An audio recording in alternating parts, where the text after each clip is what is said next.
प्रातः क्लास चल रहा था 17 जनवरी 1968 बुधवार को 5वें पेज के मध्य आदि में बात चल रही थी पतित और पावन की।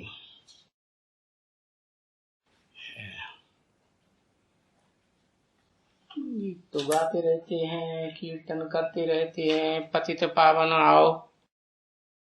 अरे पतित क्यों बने? विकार में है, विपरीत कार्य करते हैं। सिखाते कौन है? अरे यही देहधारी धर्म पिताएं 2500 वर्ष की हिस्ट्री में जब से आए हैं तब से विपरीत कर्म करना सिखाया है। कर्म इंद्रियों से कर्म करना सिखाते हैं। ज्ञान इंद्रियों के ज्ञान का तो इन्हें भान ही नहीं है। जो अकूट ज्ञान सागर बाप आकर के हेविनली गॉडफादर के रूप में हेवन रचते हैं, रचने का रास्ता बताते हैं। क्योंकि उनको तो निराकार समझ लेते हैं, अपन को साकार समझते हैं इस दुनिया में कि साकार रूप में अगर इस सृष्टि पर कोई भगवान है तो हम ही हैं। और मनमाने तरीके से आचरण करते हैं इंद्रियों का। बाप बताते हैं ये हिंसा का जो आचरण है, इस हिंसा के आचरण करने में कामेंद्रिय ही सबसे प्रधान है, जो पतित बनाती है। पतित माने नीचे गिराती है। किस बात से? शक्ति क्षीण कराती है। अभी समझे क्यों पतित बने? इन पतित धर्म पिताओं के संग के रंग में आकर के देव आत्माएं भी पतित बनी। जो देव आत्माएं अपन को ज्योति बिंदु आत्मा समझती थी, देह का भान नहीं रहता था, वो आत्माएं इन धर्म पिताओं और उनके फॉलोअर्स के संग के रंग में आकर के नीचे गिरी, पतित बनी। अभी तुम बच्चे तो सुनते हो, समझते हो और हाँ हाँ करते रहते हो।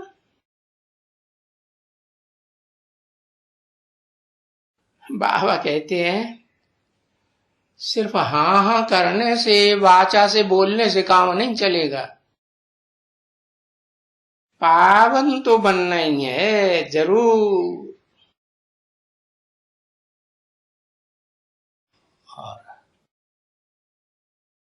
पुरुषार्थी हैं बच्चे नंबरवार। कोई पहले पावन बनेंगे, कोई बाद में पावन बनेंगे। पढ़ाई के ऊपर सारा मदार है और पढ़ाई के आधार पर ही बाप को पहचानने का मदार है। बाप को पहचानेंगे तब तो ऊंच पद मिलेगा। कम पद मिलेगा तो कम पावन बनेंगे, तो कम पद मिलेगा। सारी तुम्हारी बच्चों की बात है। तुम बच्चे इस दुनिया के बीज हो, आधार मूर्त हो। बीज माने उद्धार मूर्त। जैसे वृक्ष का बीज होता है ना, तो उत माने ऊपर, हर माने हरण करके सारे वृक्ष को ऊपर ले जाता है ना, और अंत में जाकर के वही बीज फिर प्रत्यक्ष होता है। बीच में जड़ें, तना, दाई बाई ओर की डालियां, पत्ते, फल, फूल प्रत्यक्ष होते रहते हैं। लास्ट में जाकर के जो पहला फूल से फल बनता है, उस पहले फल में वो बीज फिर प्रत्यक्ष होता है। कैसे? सारे वृक्ष से डिटैच होके प्रत्यक्ष होता है कि वृक्ष में अटैच ही बना रहता है। अरे फल पकता है तो बीज फल में से अपना कनेक्शन तोड़ देता है, तो सारे झाड़ से कनेक्शन टूट गया या जुटा रहा? हाँ। अब ये तुम बच्चों की बात है, तुम बच्चे जो सन्मुख बैठ करके बाप से सुनते हो, वो है बीज रूप आत्माएं है। तो सारी तुम्हारी बात है।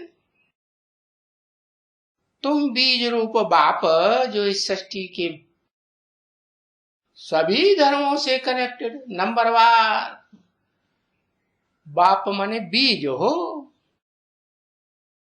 तुम्हारे से ये जड़ें निकलती हैं। बीज से पहले पहले क्या निकलता है? तना या जड़ें या डालियां? पहले पहले जड़ें निकलती हैं। वो भी नंबरवार जड़ें होती हैं कि एक जैसी होती हैं? नंबरवार जड़ें होती हैं। तो नंबरवार जड़ों को जन्म देने वाले बीज भी कैसे होंगे? नंबरवार ही होंगे ना। हाँ। तो देखो, तुम बच्चों के ऊपर इस सृष्टि का सारा मदार है। तो सारी तुम्हारी बात है याद करना। अपनी आत्मा बीज को याद करना, जो शरीर रूपी वृक्ष का बीज है ना। और फिर अपने 84 जन्मों को आत्मा रूपी रिकॉर्ड में देखना, समझना। कैसे समझेंगे? देह समझने से नहीं समझेंगे है? देह समझने से 84 जन्मों की स्मृति आएगी? आएगी? आएगी। अच्छा, देह समझने से आएगी, आत्मा समझने से आएगी। देह विनाशी है, विनाशी देह का कनेक्शन है इसी एक जन्म से है। और आत्मा अविनाशी है, जन्म जन्मांतर अविनाशी है और अनेक जन्मों से कनेक्टेड है। इसीलिए तुम आत्मिक स्थिति में रहेंगे। हाँ, आत्मिक स्मृति में रहेंगे तो तुमको 84 जन्मों की स्मृति हाँ आएगी। जैसे जैसे आत्मिक स्मृति में परिपक्व होते जाएंगे और बाप को पहचानते जाएंगे। है कौन से बाप को? ऐसे नहीं सिर्फ आत्माओं के बाप को जान लिया कि मैं आत्मा निराकार ज्योति बिंदु हूं, तो मेरा बाप भी निराकार ज्योति बिंदु है। नहीं, निराकार आत्मा बिना शरीर के कुछ कर नहीं सकती ना। ऐसे निराकार आत्माओं का बाप भी बिना शरीर के कुछ कर नहीं सकता। हाँ, निराकार आत्माओं का बाप तुरीय है, सर्वोपरि है? और वो ऊंच ते ऊंच में ही प्रवेश करेगा ना। जैसे जो भी धर्म पिताएं हैं, जितने ऊंचे धर्म पिताएं हैं उतने ऊंचे में प्रवेश करते हैं। जैसे क्राइस्ट ने जीसस में प्रवेश किया, बुद्ध ने सिद्धार्थ में प्रवेश किया है, प्रवेश किया ना। हाँ, विवेकानंद ने नरेंद्र में प्रवेश किया। तो नंबरवार हिस्ट्री है ना इनकी, हिस्ट्री तो है ना मनुष्यों की बनाई हुई। हाँ, उस हिस्ट्री में समझ सकते हैं कौन पहले आए हैं, कौन बड़े बच्चे हैं और कौन छोटे बच्चे हैं। बड़े बच्चे हैं तो पहले समझदार बनते हैं और छोटे हैं तो बाद में समझदार बनते हैं। तो देखो, ये समझदार कौन बनाता है? समझ है, बुद्धि की बात है। बुद्धिमानों की बुद्धि वो एक ही परमपिता परमात्मा शिव है, हेवनली गॉड फादर, जो हेवन बनाने का रास्ता बताते हैं, स्वर्ग बनाने का रास्ता बताते हैं, नरक बनाने का नहीं। नर नरक बनाता है, नर माने मनुष्य, चंचल मन वाला मनुष्य नरक बनाता है। और मन से परे, चंचल मन से है 100% परे रहने वाली जो आत्मा है, सिर्फ बुद्धि। कैसी बुद्धि? दुनिया में जितने भी बुद्धिमान हुए उन सब बुद्धिमानों से भी ऊंची है सर्वोत्तम बुद्धि। हाँ, तो वो बाप आकर के तुम बच्चों को अखूट ज्ञान धर का नंबरवार वर्षा देने का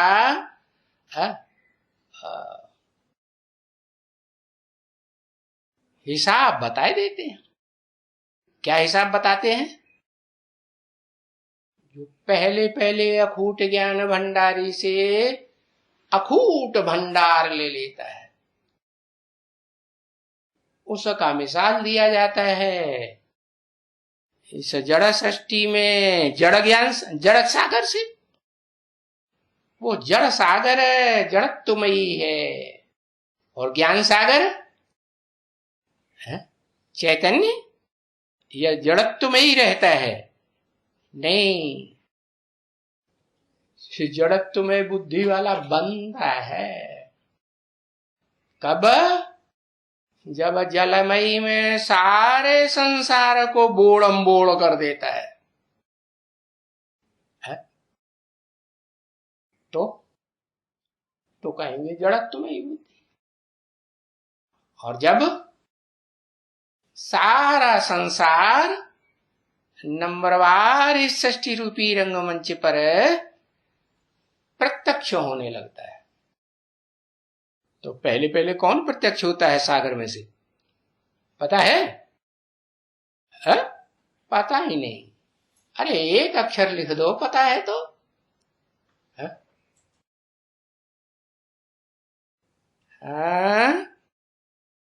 पृथ्वी माता, अरे परम पिता है ना, सबका बाप है ना, उसका तो कोई बाप नहीं है ना। तो वो परम पिता इस षष्टि रूपी रंगमंच पर किस में आता है? किस में आता है? परम ब्रह्म में आता है। वो परम ब्रह्म कौन सा? जो इस षष्टि रूपी रंगमंच पर बीज रूप में सदैव उपस्थित रहता है। कौन हुआ? है? कौन हुआ? हाँ, जो सारी प्रजा का पिता इस षष्टि रूपी रंगमंच पर साबित होता है। मनुष्य षष्टि में टोटल 500 500 करोड़ तक प्रजा है मनुष्यों की। उन सब का बाप, वो प्रजा साकार है या निराकार होती है? साकार होती है, तो साकार का बाप भी साकार ही होगा ना, है कि निराकार होगा? साकार का बाप साकार। सांप लंबा तो सांप का बाप भी लंबा, चींटी छोटी सी तो बाप भी छोटा सा। तो बताया कि जितना सूक्ष्म बुद्धि बनेंगे, कैसे?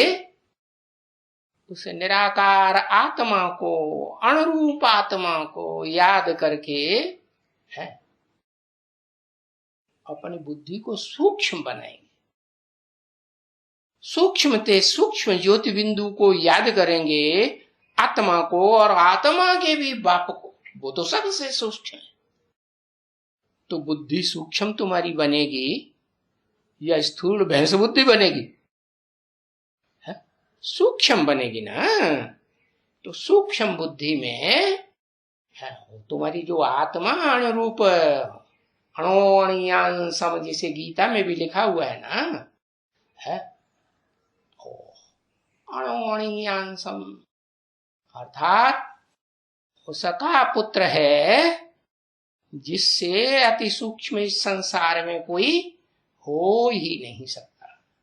कौन हो सकता है? अगर हो सकता है तो इस मनुष्य सृष्टि का वो बीज रूप बाप ही हो सकता है, जो supreme soul heavenly God father है, जो आकर के हेवन बनाने का रास्ता बताते हैं, सुख शांति की दुनिया बनाने का रास्ता बताते हैं। हाँ, तो आकर के जिस मुकर्रर रथ में आदम एडम अर्जुन कहो, उसमें प्रवेश करके उसे आप समान बनाते हैं। कैसा आप समान? अकूट ज्ञान का भंडारी बनाते हैं। तो पहले 84 जन्मों का ज्ञान किसको होगा? उसी अकूट ज्ञान भंडारी मुकर्रर रथधारी को होगा ना। तो बाप कहते हैं ऐसे लाइट हाउस बनो, जैसे समंदर में आने वाले जो जहाज होते हैं ना, है? या एरोप्लेन होते हैं ना, तो उनको पहुंचने के लिए लाइट हाउस देखने में आता है। जगह जगह लाइट हाउस बने हुए हैं ना। अरे एयरपोर्ट में लाइट हाउस होता है कि नहीं? हाँ, ऐसे ही जो पानी के जहाज होते हैं उनके लिए भी है ठिकाना बताने वाला वो लाइट हाउस होता है। तो वो तो नंबरवार पुरुषार्थ अनुसार ढेर के ढेर संसार में है, परंतु उन सबको हाउस, सबका रास्ता पहले पहले निर्धारित करने वाला एक ही त्रिमूर्ति हाउस है। क्या त्रिमूर्ति शब्द क्यों लगाई दिया? क्योंकि वो एक में ही तीनों मूर्तियों का पार्ट समाया हुआ है। तो देखो तुम बच्चे नंबरवार लाइट हाउस हो।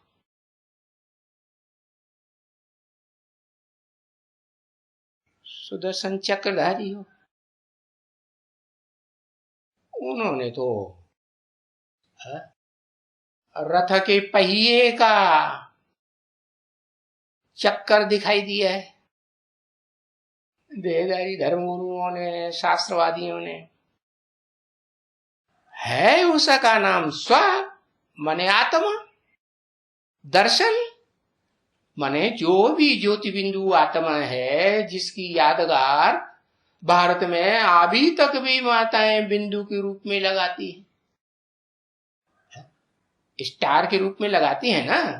बाप भी आकर के बताते हैं तुम बच्चे क्या करो, अपने भ्रकुटी मध्य में भी स्टार सफेद लगाओ, तो तुमको याद रहे। दूसरों को भी कहो, जो भी ब्राह्मण बनते हैं, ब्रह्मा की औलाद, उनको भी कहो अपन को आत्मा समझने के लिए है स्टार लगाओ, जो स्टार ही याद आवे, है ना।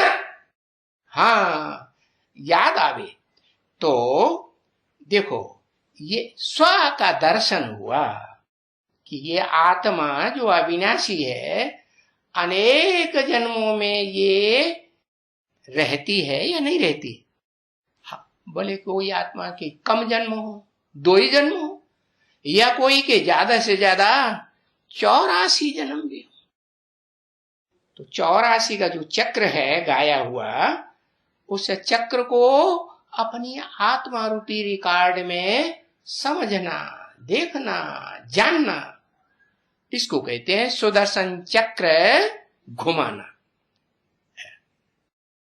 चक्रधारी बनना, उस चक्र को धारण करने वाला हाँ बनना।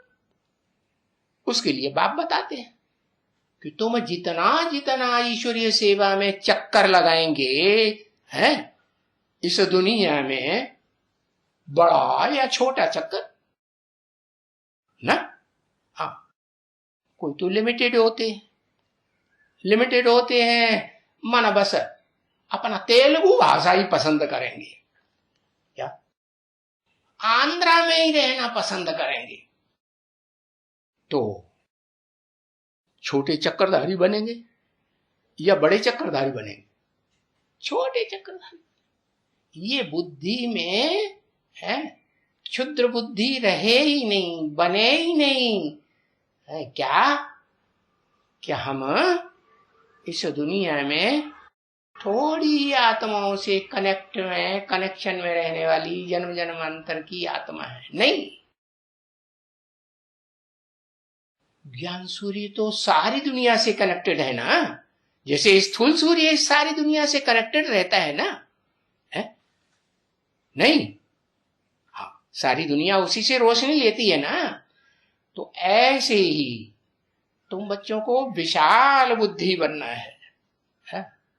अपना जो 84 का चक्र है उसको पूरा ऑलराउंडर बनाना है। अभी इसका सुदर्शन चक्र का कोई अर्थ तो समझ नहीं गए है? समझ सके? अरे तुम बच्चे बताओ तो समझ सके, तो फिर बताओ ना भला। नहीं बतावेंगे? बतावेंगे और जितनी है चक्कर लगाने की सेवा करेंगे, ऐसे नहीं कि पांव से ही चक्कर लगाया जाता है या पानी की जहाज में, हवाई जहाज में बैठ के ही चक्कर लगाया जाता है। नहीं, आत्मिक स्थिति धारण करते हो तो आत्मा के जो वाइब्रेशन फैलते हैं ना, है मनन चिंतन मंथन के द्वारा, और आत्मिक स्थिति में टिकने के द्वारा, वो वाइब्रेशन से भी तुम सारी दुनिया का चक्कर लगा सकते हो या नहीं लगा सकते हो। लेकिन उसके लिए चाहिए क्या? मन बुद्धि एकाग्र चाहिए कि आत्मा सो परमात्मा, शिवोहम, हर आत्मा सो भगवान बन के बैठ गया। तो बुद्धि विस्तार में चली जाएगी या एकाग्र रहेगी? एकाग्र तो तब ही रहेगी जब सुप्रीम सोल बाप जो हेवनली गॉड फादर है, हेवन बनाने का रास्ता बताने वाला है, वो किस एक बीज रूप मनुष्य सृष्टि के बीज रूप बाप में प्रवेश करता है, मुकर्रर रूप से उस साकार बाप को पहचानेंगे जो पहले पहले निराकार बनता है। कैसा निराकार? ऐसा निराकार बनता है, निराकारी स्टेज धारण करता है कि एक सेकंड मात्र भी उसको अपनी देह साकार या देह के पदार्थ, देह के संबंधी याद ही नहीं आते। तो देखो, दुनिया भर में कोई नहीं ये समझ सकते हैं जब तक तुम बच्चे बताओ नहीं। तुम बच्चे जो सन्मुख बैठ करके सुनते, तुम बताएंगे, हैं? चक्कर लगाएंगे। चक्कर तो है ऐसे नहीं एकदम आत्मा के वाइब्रेशन से चक्कर लगाने लगेंगे, नहीं, धीरे धीरे प्रैक्टिस बढ़ेगी। पहले पांव से चक्कर लगाएंगे, फिर जहां जहां चक्कर लगाएंगे वहां वाचा चलाएंगे, तभी तो समझेंगे ना। हाँ, तो वाचा से भी है छोटा या बड़ा चक्कर बनेगा। और फिर जब तुम एकदम नंबरवार एक जैसी आत्मिक स्थिति में टिकने लगेंगे, है तो आगे पीछे टिकेंगे कि सब एक साथ टिकेंगे? है, आगे पीछे टिकेंगे, उसी हिसाब से नंबर बन जाएंगे। तो तुम समझ सकेंगे नंबरवार पुरुषार्थ अनुसार। हाँ, और दूसरों को समझा सकेंगे। तो कोई को पूछो तो सही है, इस सुदर्शन चक्र का अर्थ क्या है? वो तो कहते हैं भगवान के हाथ में सुदर्शन चक्र होता है और सबके गले काटते जाते हैं। जो राक्षसी कर्म करते हैं, दुख देने का, हिंसा करने का, उनके गले काट देते हैं। अरे भगवान भी हिंसा करता है क्या? और ऋषि मुनियों ने, जिन्होंने इतने बड़े बड़े शास्त्र लिखे, वो हिंसा करना सिखाया उन्होंने। आज के जो विद्वान पंडित आचार्य सन्यासी भी हैं, अच्छे अच्छे सन्यासी है ना, है? विद्वान पंडित है ना, वो हिंसा करने की बात बताते हैं, भाषणबाजी में बताते हैं? नहीं बताते ना। तो भगवान वाला हिंसा करना कैसे सिखाएगा? तो वो तो बताते हैं। सुदर्शन चक्र का असली अर्थ तुम बच्चों को बताते हैं सन्मुख बैठ कर कि जो चक्कर है ना, इनके पास, किनके पास? किनके पास? इन लक्ष्मी नारायण के पास है, जो विष्णु रूप में है, स्त्री पुरुष दोनों मिलकर के एक स्वभाव संस्कार के बनते। इसका क्या मतलब हुआ कि कभी भी जीवन पर्यंत इनमें आपस में कोई वाचा का, वाइब्रेशन का या हाथापाई का झगड़ा ही नहीं। आज की दुनिया में क्या है? आज की दुनिया में कोई विष्णु रूप है? पति पत्नी मिलकर के एक हैं, सबके घर में झगड़ा, वाइब्रेशन का झगड़ा। चलो आपस में बोलेंगे नहीं, बात नहीं करेंगे, तो भी अंदर अंदर है मन बुद्धि का झगड़ा चलेगा कि नहीं चलेगा? वो तो देखो, तुम समझा सकते हो कि ना लक्ष्मी नारायण के पास ये क्या है? इनके पास ये सुदर्शन चक्र होता है। शास्त्रों में देखेंगे है? उन्होंने तो बहुत ही बकवाद लिख दी है। नहीं तो बाप बैठ करके सीधी सीधी बात समझाते क्या कि मैं तुमको असली रूप में स्व माने आत्मा, जो ज्योति बिंदु रूप है, अणुरूप है, स्टार मिसल है। वो स्टार नहीं जो आसमान के जड़ सितारे हैं, नहीं, इस धरती के चैतन्य सितारे तुम बच्चे हो, नंबरवार पुरुषार्थ अनुसार चमकने वाले। कोई कम रोशनी, कोई ज्यादा रोशनी देने वाले सितारे। तो तुम चैतन्य सितारों को बताते हैं कि सुदर्शन चक्र क्या चीज है। और फिर अकेला सुदर्शन चक्र की ही बात नहीं है कि भाई विष्णु के हाथ में अकेला सुदर्शन चक्र ही दिखाते हैं। नहीं, शंख भी तो दिखाते हैं। शंख क्या है? ये तुम्हारा जो मुख है ना, यही शंख है। शंख में से आवाज निकलती है ना, चारों तरफ फैलती है ना। ऐसे ही तुम ये मुख के द्वारा शंख बजाएंगे, संसार में घूम घूम करके, पांव के द्वारा, एरोप्लेन के द्वारा, है मोटर के द्वारा, मोटरसाइकिल या साइकिल के द्वारा, या पांव ही।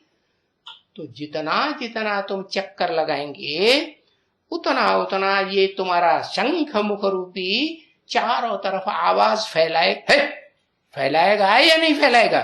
फैलाएगा। और जब ये आवाज फैलेगी, तो जिनके कान में आवाज पड़ेगी वो आज नहीं तो कल जगेंगे या नहीं जगेंगे? जग जाएंगे। तो देखो, ये मुख से शंख बजाने की बात है, आवाज करने की बात है, व्यर्थ आवाज नहीं। कौन सा समर्थ आवाज? जो समर्थ बाप आकर के सिखाते।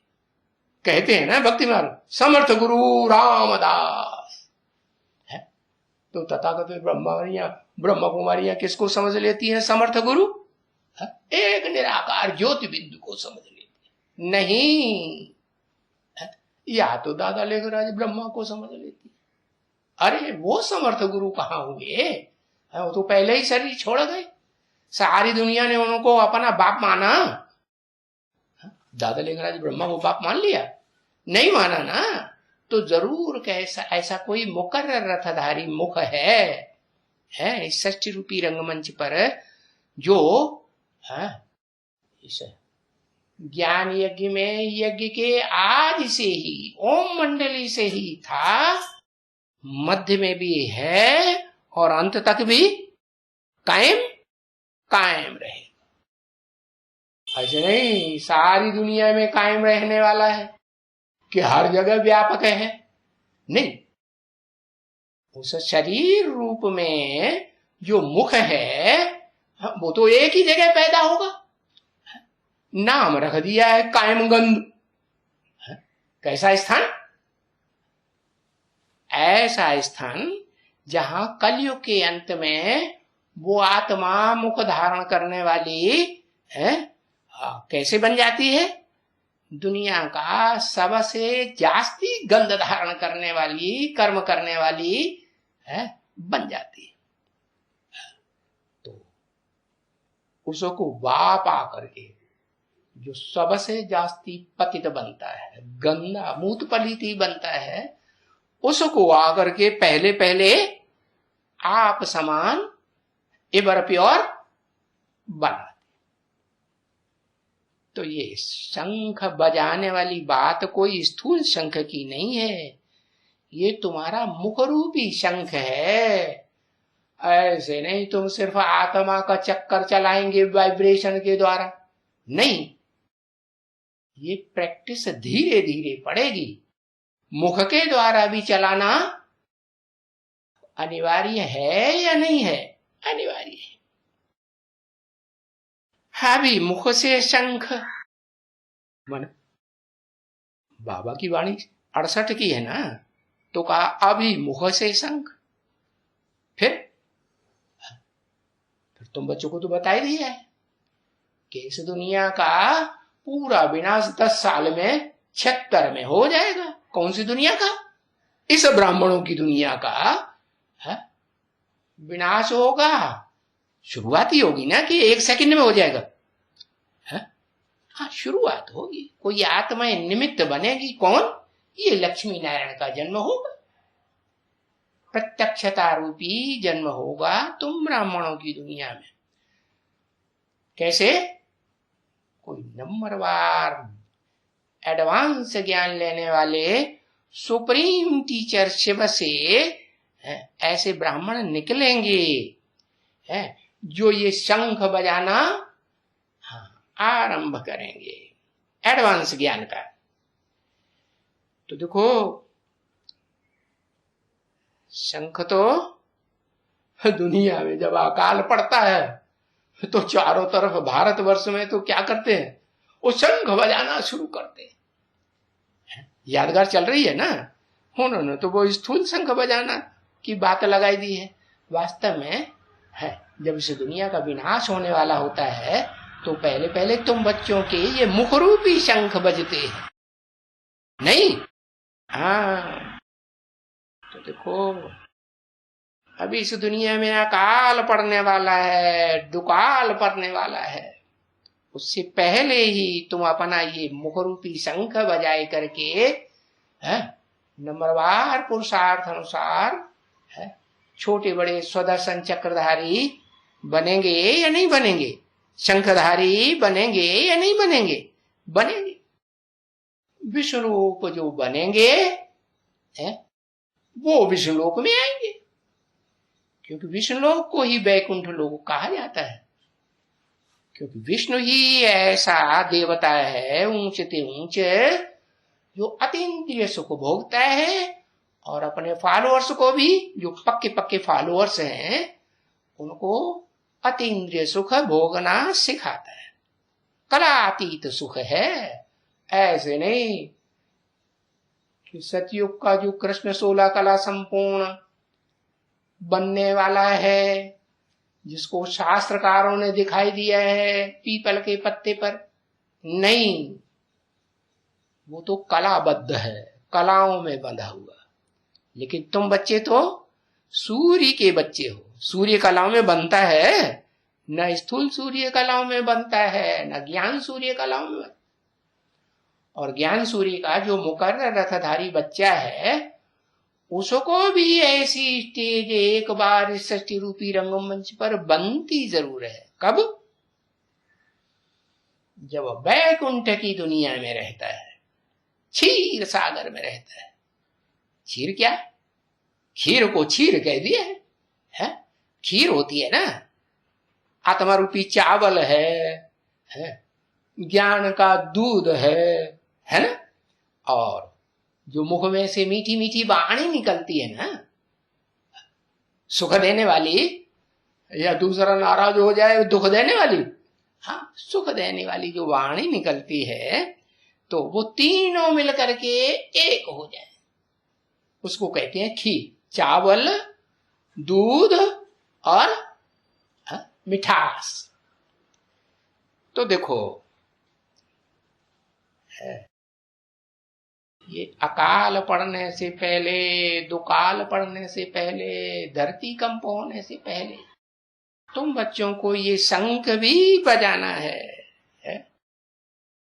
हाँ, देखो, भले ये सिख धर्म इस कलयुग में आता है, कलयुग मध्य के बाद ही आता है ना, तो वो भी तो शंख बजाते हैं या नहीं बजाते हैं? उनका जैसा पुरुषार्थ है। और धर्म पिताओं के मुकाबले जो उनसे पहले आते हैं, उनके मुकाबले ज्यादा अलबेले रहे होंगे, नहीं तो पहले से ही वो शंख बजाना शुरू कर देते घूम घूम के। नहीं बजाते हैं, बस स्वार्थ में ही मस्त रहते हैं कि हमारे रथ का कल्याण हो जाए। नहीं, बाप कहते हैं उस सिख लोग जो आस्तिक धर्म को मानने वाले हैं, अकाल मूर्त बाप को मानने वाले, मूर्त रूप क्या मूर्त को, अकाल मूर्त बाप को मानने वाले हैं, जिसकी मूर्ति को काल खा ही नहीं सकता। तो वो देखो, वो सिख भी गुरुद्वारों में, नहीं तो अपने घरों में भी शंख बजाते हैं। अपने घर को भी गुरुद्वारा बना लेते हैं ना, बजाते, जैसे घंट बजते हैं, घड़ियाल बजाते हैं, तो जोर से आवाज करते हैं ना। हाँ, तो अभी देखो, ये पुरुषोत्तम संगम में वह है, जब बाप पतित नर को नारायण बनाने के लिए आता है जिस युग में, उसको कहते हैं पुरुषोत्तम संगम युग। नारायण को पुरुषोत्तम कहते हैं ना। पुरुषों में उत्तम देवता कहते हैं कि मध्यम या कनिष्ठ कहते हैं? उत्तम देवता, ऊंचते ऊंची देवता। तो देखो, ये नंबरवार ये शंख बजाते हैं अभी इस युग में, पुरुषोत्तम युग में। तो ये आवाज करने के है बहुत साधन होते हैं। अभी बताया ना, घड़ियाल बजाते हैं, शंख बजाते हैं, तूताड़ी बजाते हैं। तो ऐसे बहुत प्रकार के ये सामान होते हैं जिनसे दुनिया में चारों ओर आवाज फैले। और जोर से आवाज फैलने के लिए आज की दुनिया में तो क्या करते हैं, वो भाषणबाज होते हैं ना, वो तो लाउड स्पीकर की आवाज से जोर से आवाज करते। तो देखो, ये बाजा बोलते हैं, ये तुम्हारा मुख है, ये शंख। इन मुख रूपी शंख से बच्चों को चारों ओर संसार में घूम घूम के सेवा जरूर करनी है। तो ये सारी बात बताओ, क्या सारी बात? विष्णु के हाथों में जो शस्त्र दिखाए जाते हैं, आयुध दिखाए जाते हैं, उनका क्या अर्थ है वो गहराई से बताओ कि तुम्हारा बेहद का बाप है वो कौन, जो 100% विष्णु बनता है, विष्णु फरिश्ता बनता है। फरिश्ता का मतलब उन्होंने क्या समझ लिया कि वो कोई ऊपर ही ऊपर रहते हैं? नहीं, फरिश्ते जो हैं उनका बुद्धि रूपी पांव इस संसार में नहीं टिकता, लेकिन ऐसे नहीं है कि इस दुनिया के संसर्ग संपर्क संबंध में आते ही नहीं है, आते तो हैं, लेकिन बुद्धि से जिनके संसर्ग संपर्क में आते हैं उनसे डिटैच होकर पार्ट बजाते हैं कि मन बुद्धि उन्हीं में चिपक के धरी रह जाती है, उनको याद करना छोड़ ही नहीं पाते, तो उनको कहते हैं फरिश्ता। और देखो दूसरे दूसरे धर्मों में भी वो 8 फरिश्ते दिखाए जाते हैं, नंबरवार हैं। उनमें ऊंचे ते ऊंचा समझते हैं जबराइल, क्या जबरदस्त आयल, आयल माने तेल कहो, घी कहो, ऊर्जा कहो, है बात एक ही, पेट्रोल तेल ही है ना, हाँ तो ऊर्जा है। तो वो ऊर्जा कहां से धारण की? उन धर्म पिता, जो देहधारी धर्म पिताएं हैं, उन्होंने भी देह रहते रहते ये ज्ञान के तेल की ऊर्जा धारण की है, परंतु वो ऊर्जा नहीं धारण कर सके जिसे घृत कहा जाता है, गौ घृत, भारतीय गौ घृत। कैसा? अब व्यभिचारी गौ, गौ में तो बहुत होती है नंबरवार, लेकिन अब व्यभिचारी गौ कौन सी गाई हुई है पता है?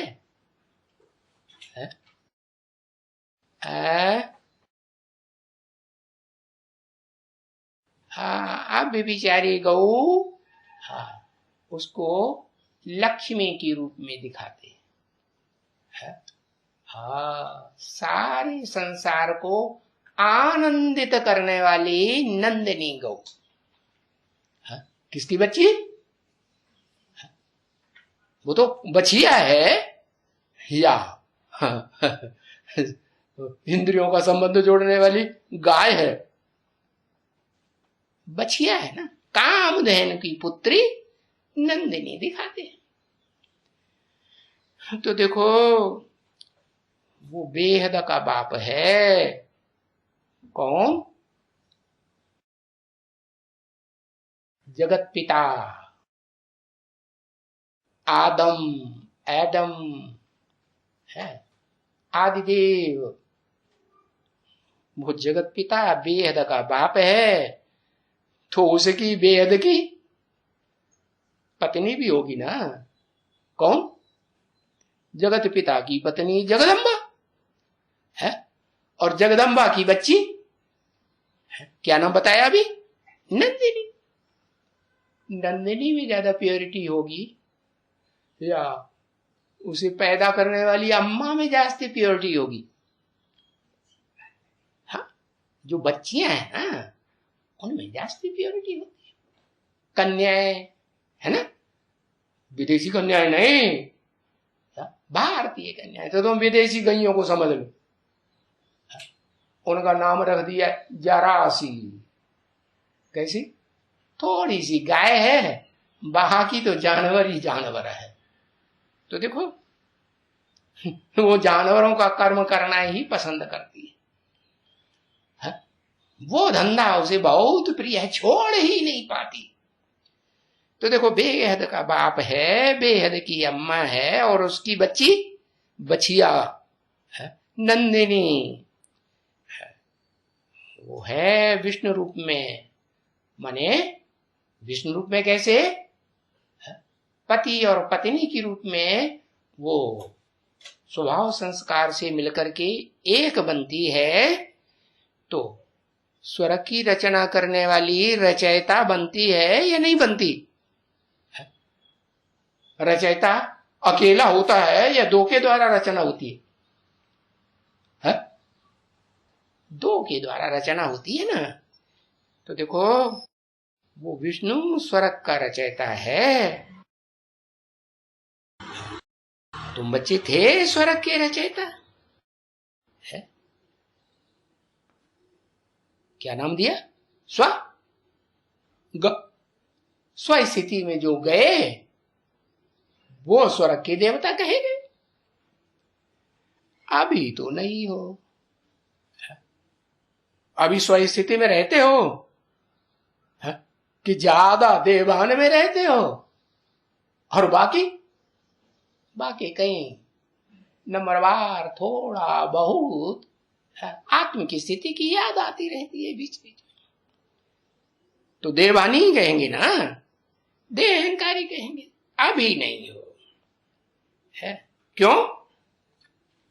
क्योंकि पतित बने हो।